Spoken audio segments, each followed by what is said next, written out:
And we begin at 5:30 with Ohio back as a battleground. A brand new poll finds a dead heat between President Trump and former Vice President Biden. News 5's John Kosick joins us live tonight with more. And John, this is being watched closely with less than 2 weeks until early voting.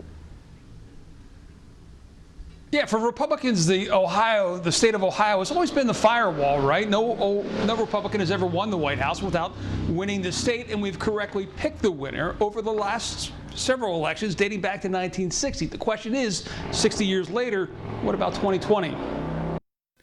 In the new Baldwin Wallace Great Lakes poll, the matchup between Donald Trump and Joe Biden is not only a statistical tie, it is almost a literal one, with 0.6 of a point separating the two.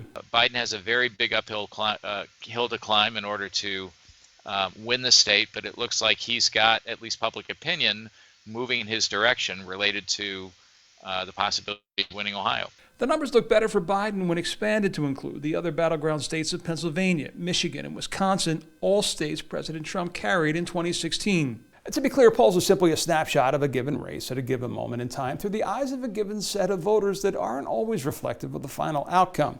Keep in mind, on this date back in 2016, Donald Trump led Hillary Clinton in Ohio by the slimmest of margins, 1.8 points, but he would go on to carry the state by 8.1 points. But just for the sake of argument, say Joe Biden or Donald Trump were to carry the state by the slimmest of margins, that 0.6% in today's poll, well, that would be the difference of just 34,000 votes. And given the volume of early voting, we could still have 100,000 to 200,000 ballots not back on election night. As a result, we're probably not going to know a result in Ohio until a day, two, maybe even a week or more afterwards, which then raises even more questions about whether there will be court challenges and other complications to determining how Ohio voted.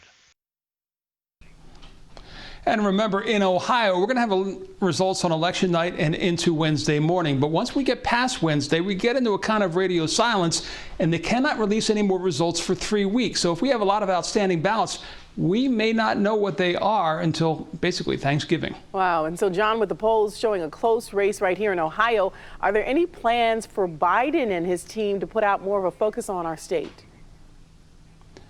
I asked Senator Sherrod Brown about that this afternoon. He tells me he believes that the Biden camp will be committing more resources to Ohio, and he said they will have a significant presence on television in Ohio by the start of early voting on October 6th.